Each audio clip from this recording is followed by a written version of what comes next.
Assalamualaikum warahmatullahi wabarakatuh. Kami dari kelompok 3 yang beranggotakan saya sendiri Putri Rohmadwirani, kemudian ada Desi Wulandari, ada Tatik Melina, Nur Arifin, Muhammad Sutiono, Suryo Pantio, Ika Anita, Hilvi Firlana, Muhammad Rizky, dan Ahmad Jazili akan membahas tentang akuntansi pertanggungjawaban dan biaya standar.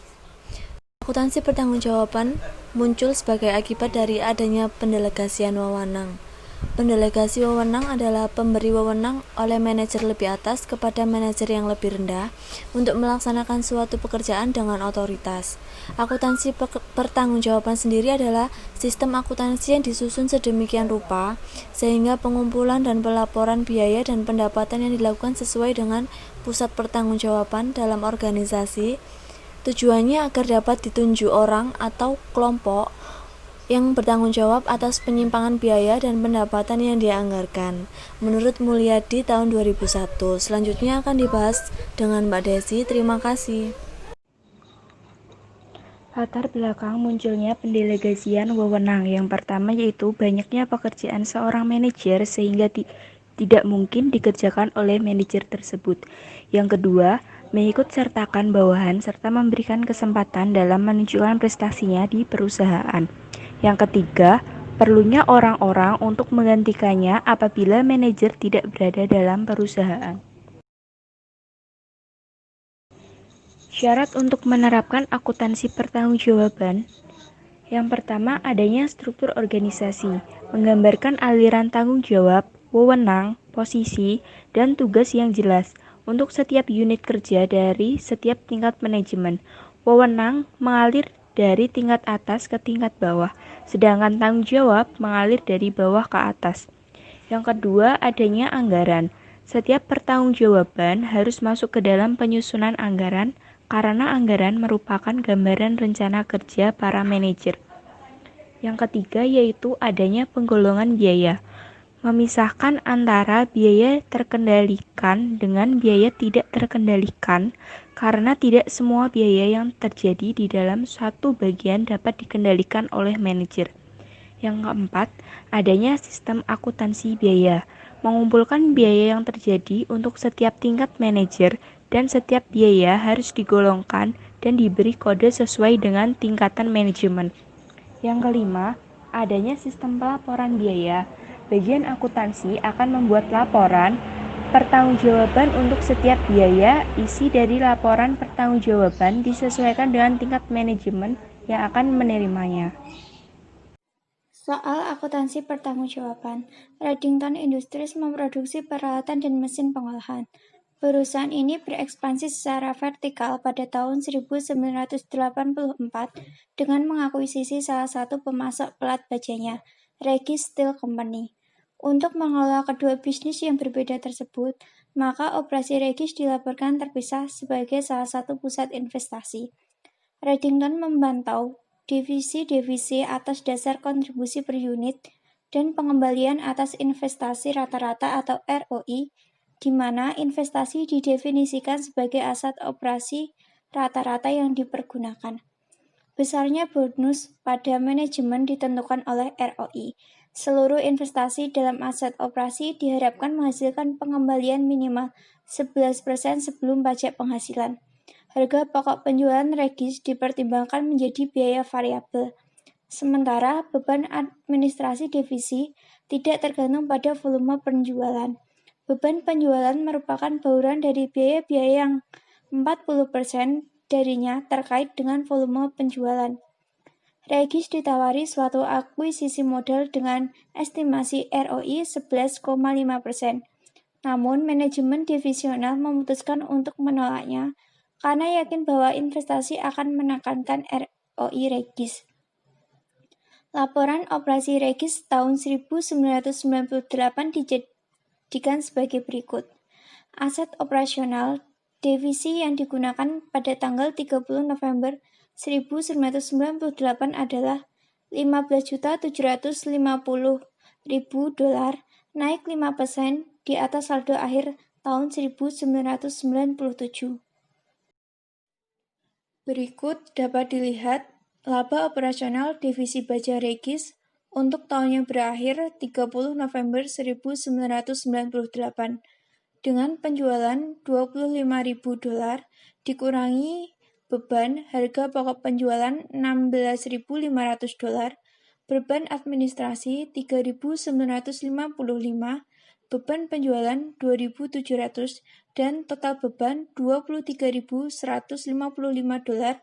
dan hasil akhir laba operasi sebelum pajak $1.845.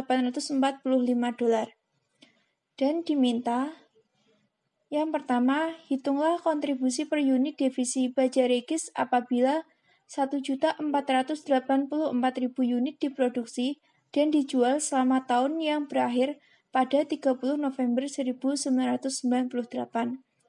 Yang kedua, hitunglah ukuran kinerja berikut selama tahun 1998 pada divisi baja Regis. Yang pertama, pengembalian sebelum pajak atas investasi rata-rata dalam aset operasi yang digunakan atau ROI. Yang kedua, laba residu yang dihitung berdasarkan aset operasi rata-rata yang digunakan. Yang ketiga, jelaskan mengapa manajemen divisi baja Regis akan lebih mungkin menerima tawaran akuisisi modal apabila ukuran kinerja yang digunakan adalah laba residu bukan ROI. Yang keempat, divisi baja Regis adalah suatu pusat investasi terpisah pada Redington Industri. Identifikasilah beberapa item yang harus dikendalikan Regis apabila divisi dievaluasi secara berimbang dengan menggunakan ukuran kinerja ROI atau laba residu. Jawaban nomor 1. Menghitung margin kontribusi. Margin kontribusi rumusnya yaitu penjualan bersih dikurangi HPP. Penjualan bersih $25 juta dikurangi HPP $16.500.000 menghasilkan $8.500.000.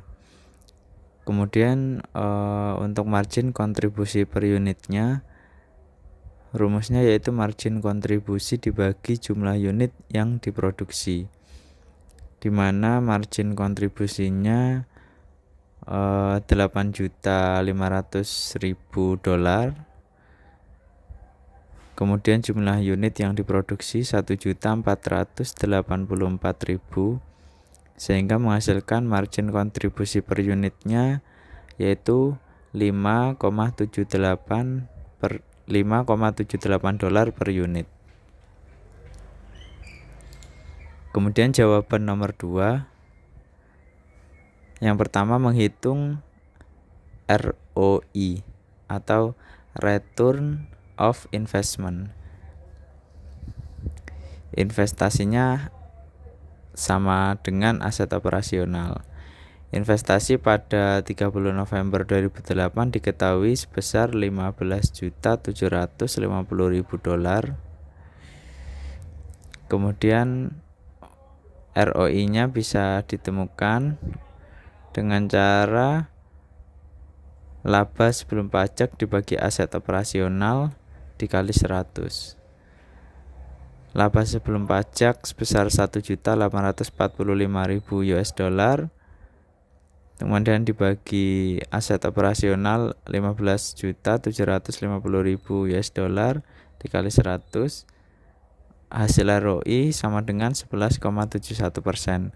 Yang kedua, menghitung laba residu atau residual income yang disingkat RI, yaitu rumusnya laba bersih sebelum pajak dikurangi minimum return on asset dikali aset operasional,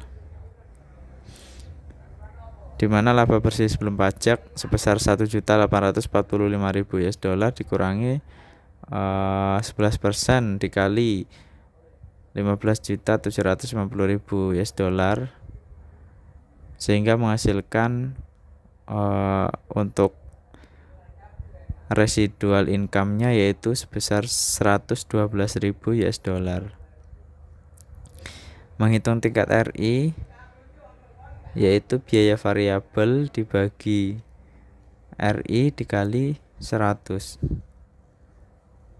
biaya variabel 16.500 US dollar dibagi RI-nya tadi yang sudah ditemukan yaitu 112.000 US dollar dikali 100. Jadi tingkat RI-nya yaitu 14,73%.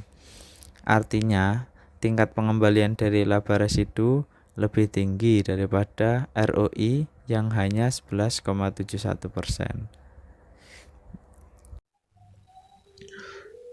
Ketiga, residual income adalah suatu metode yang dapat digunakan untuk melihat seberapa jauh net income yang dihasilkan melebihi laba yang ditargetkan. Divisi baja Reigis menggunakan laba residu karena laba residu yang dihasilkan lebih besar daripada nol atau bisa dikatakan lebih dari laba yang ditargetkan. ROI adalah tingkat pengembalian dana investasi yang diberikan pada nasabah atau seseorang yang menanamkan modalnya. Bagi sebuah perusahaan, ROI merupakan acuan yang digunakan untuk menunjukkan seberapa besar pengembalian yang didapat dari investasi yang dilakukan. 4. Kinerja pusat investasi adalah pusat pertanggungjawaban yang hasil kerjanya diukur berdasarkan laba dan jumlah investasinya.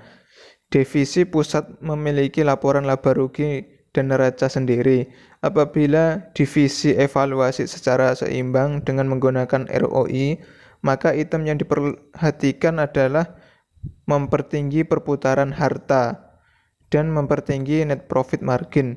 Sedangkan apabila dievaluasi dengan menggunakan laba residu, maka penekanannya lebih pada pendapatan biaya operasional. Soal akuntansi biaya standar.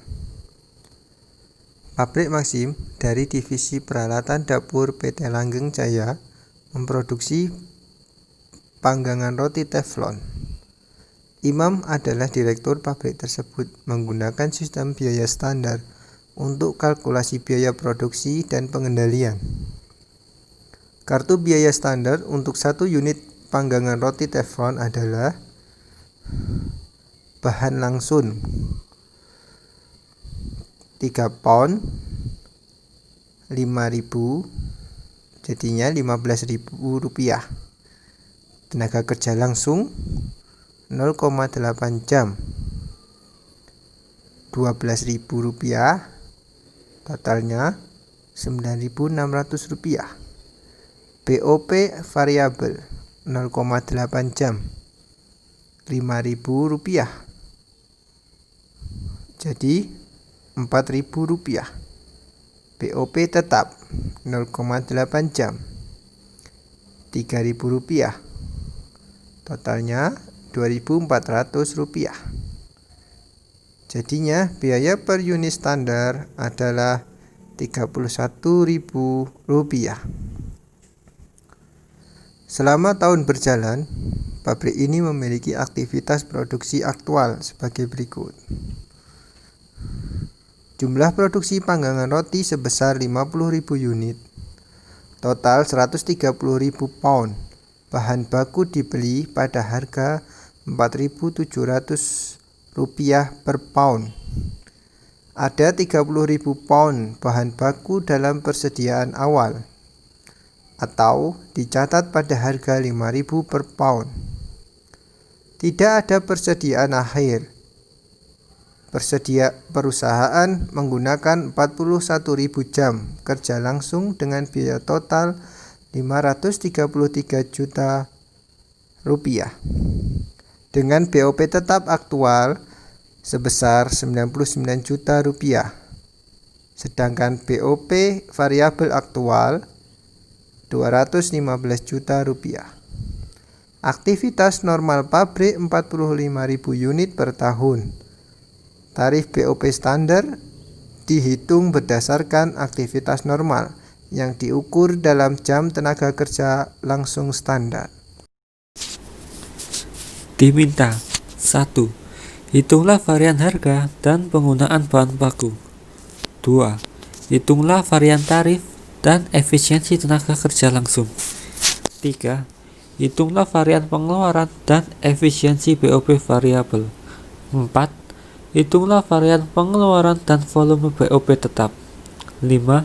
Asumsikan jika agen pembelian untuk pabrik panggangan roti membeli bahan baku dengan kualitas yang lebih rendah dari pemasok baru.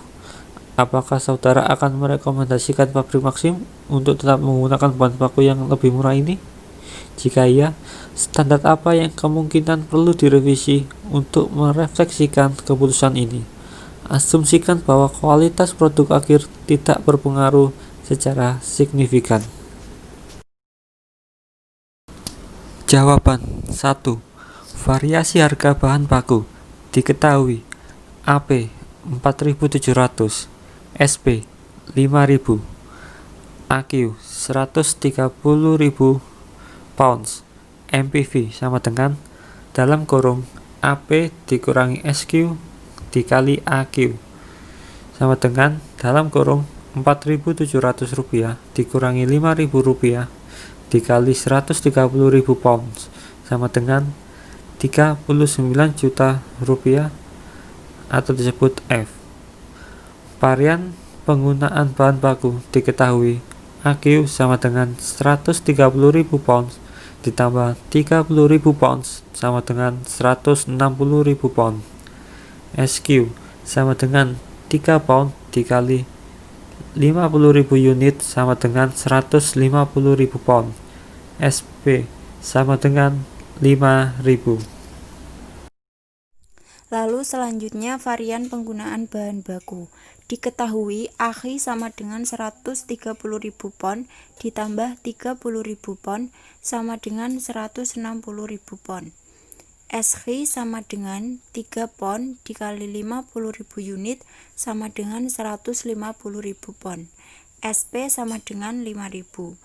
MUV sama dengan AHI kurangi SHI dikali SP. 160.000 pon dikurangi 150.000 pon dikali 5.000. Hasilnya 50 juta inefisiensi. Yang kedua, varian tarif tenaga kerja. Diketahui AR sama dengan 533 juta dibagi 41.000 jam sama dengan 13.000. SR sama dengan 12.000, AH sama dengan 41.000 jam, LRV sama dengan AR kurangi SR dikali AH. 13.000 dikurangi 12.000 dikali 41.000 jam. Hasilnya 41 juta. Varian efisiensi tenaga kerja langsung. Diketahui AH sama dengan 41.000 jam, SH sama dengan 0,8 jam dikali 50.000 unit dikali 41.000 jam. SR sama dengan 12.000. LEH sama dengan AH kurangi SH dikali SR. 41.000 jam dikurangi 40.000 jam dikali 12.000. Hasilnya yaitu 12 juta. Varian pengeluaran BOP variabel. Diketahui AVOR 215 juta, SVOR 5.000, AH 41.000 jam. AVOR dikurangi SVOR dikali AH sama dengan 215 juta dikurangi 5.000 dikali 41.000 jam. Ditemukan nilai akhir 215 juta dikurangi 205.000 sama dengan 10 juta U. Varian efisiensi BOP variabel. Diketahui SVOR dikali AH sama dengan 205 juta, SVOR 5.000, SH 40.000 jam, SVOR dikali AH dikurangi SVOR kali SH sama dengan 205 juta dikali 5.000 dikali 40.000 jam sama dengan 205 juta dikurangi 200.000 ditemukan total akhir 5 juta U. Varian pengeluaran BOP tetap. BOP tetap aktual sama dengan 99 juta. BOP tetap yang dilonggarkan sama dengan 3.000 dikali 36.000 jam sama dengan 99 juta dikurangi 108 juta. yakni sama dengan 9 juta F dikali 36.000 sama dengan 45.000 unit dikali 0,8 jam. Selanjutnya varian volume BOP tetap. BOP tetap yang dilonggarkan dikurangi BOP tetap yang dibebankan sama dengan 108 juta dikurangi 120 juta ditemukan nilai akhir 12 juta F. Baik, selanjutnya akan diteruskan oleh saya untuk pertanyaan kelima. Dari kesimpulan hasil yang didapat dari pertanyaan poin 1 hingga 4, didapatkan bahwa MUV 50 juta, LEV 12 juta, BOP variabel efisiensi 5 juta, MPV minus 39 juta. Jadi totalnya adalah 28 juta. Dari hasil ini bisa disimpulkan bahwa pabrik Maxim tidak direkomendasikan untuk menggunakan bahan baku yang lebih murah karena banyak berpengaruh terhadap kualitas bahan baku itu sendiri. Jadi varian yang terjadi sebagian besar dipengaruhi oleh kualitas bahan baku. Jadi bila bahan baku diganti dengan kualitas yang lebih rendah, maka itu tidak baik. Jadi sebaiknya perusahaan Maxim ini tidak disarankan untuk meneruskan kebijakan tersebut. Begitu yang bisa kami sampaikan, kurang lebihnya kami mohon maaf. Wassalamualaikum warahmatullahi wabarakatuh.